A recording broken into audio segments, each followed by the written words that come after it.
Oh friends, it could have been so perfect. There aren't many compact flagship models on the market and I really wished that the Galaxy S25 could have taken this place.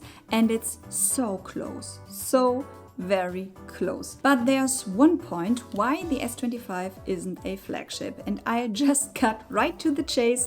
It's the camera. It's the same camera as in the S24, which was already the same camera as the S23. So nothing has changed in terms of camera hardware in the last 3 years. And unfortunately, you can tell. Don't get me wrong, you can take beautiful shots with the 50 megapixel main camera, the 12 megapixel ultra wide camera and the 10 megapixel telephoto camera. And the new Snapdragon 8 Elite processor with optimized AI really gets a lot out of it. And for me personally, that's completely fine because the AI does a good job on the photos are optimized while remaining authentic. The video recordings, which can be captured in up to 8K and especially the 12 megapixel front camera are really good, just like with all Samsung devices. Even on the small S25 you can now record videos in log format for detailed color grading in post-production, something that will make filmmakers very happy. And now you might wonder what I could possibly have to complain about. The camera is just good, nothing more and nothing less, and will probably be completely sufficient for most people's everyday shots. There are only two problems. The first is the price. With a retail price of 899 euros for the 128GB version, you can't keep using 3-year-old sensors.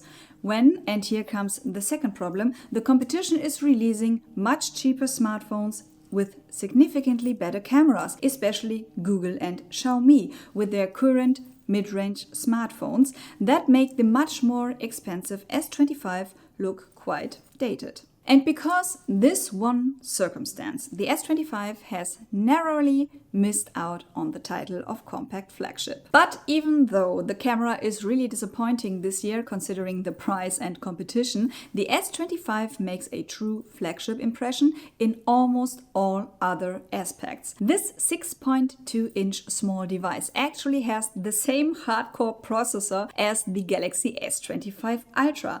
The Snapdragon 8 Elite for Galaxy is currently the best Android processor on the market and gives the S25 models more power than most laptops currently have. And with Samsung DeX, you can even use the small S25 as a laptop replacement totally easily. Samsung provided this power because the actual focus of development in the S25 series is on AI functions. And I must confess I'm a huge fan because this year is the first time I feel we've finally reached at the point where AI on smartphones isn't just a cool gimmick, but actually useful in everyday life. The Galaxy AI is much more deeply integrated with One UI 7 and Android 15, meaning the AI can directly control many more apps without me having to open them individually. In my S25 Ultra review, I already mentioned that I now use Gemini to create calendar entries from email invitations. So I don't have to manually copy the date, time and location from the email and enter them into an appointment. I can talk to Gemini like a human and tell it to search for something based on various criteria, for example a restaurant, create a calendar entry from it and send a message about it to my husband. There are many steps that I save, valuable time, and the AI proves to be extremely useful here. This is what justifies AI's existence for me.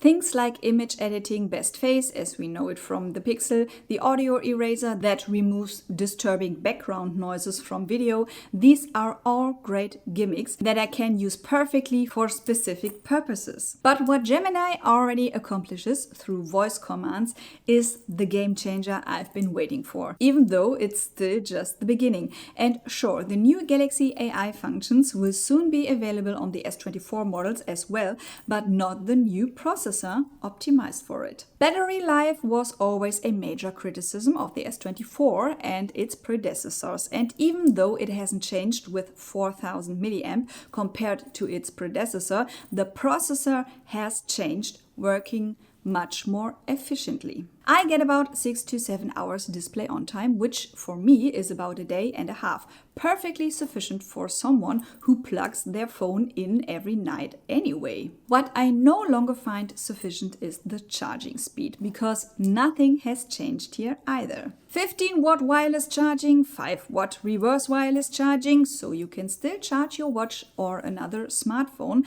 and believe it or not, 25-watt wired charging. I don't even want to call it fast charging anymore. It's really not fast. Here too, the competition, especially Xiaomi with their 120-watt fast charging, is waving goodbye to Samsung as they pass by, which I personally find disappointing because Samsung surely has what it takes to keep up. The Galaxy S25 could have become a true flagship with just a few tweaks. If the camera sensors had been updated, if it had real fast charging, if it had maybe gotten the amazing anti-reflective display glass from the S25 Ultra. But not everyone values the same things I do. And if I only need a real good everyday camera, if you plug in your phone every night like I do and don't care whether it takes half an hour or an hour and a half to charge, then with the S25 you get a handy almost flagship that's simply lighter and more comfortable to hold than its competition,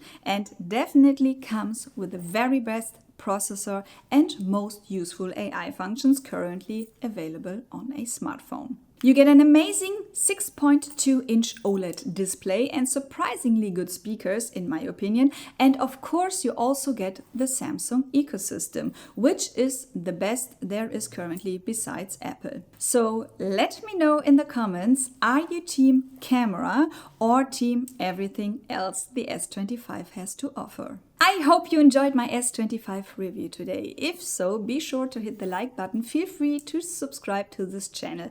And just one more thing. I really appreciate this small community that is growing here.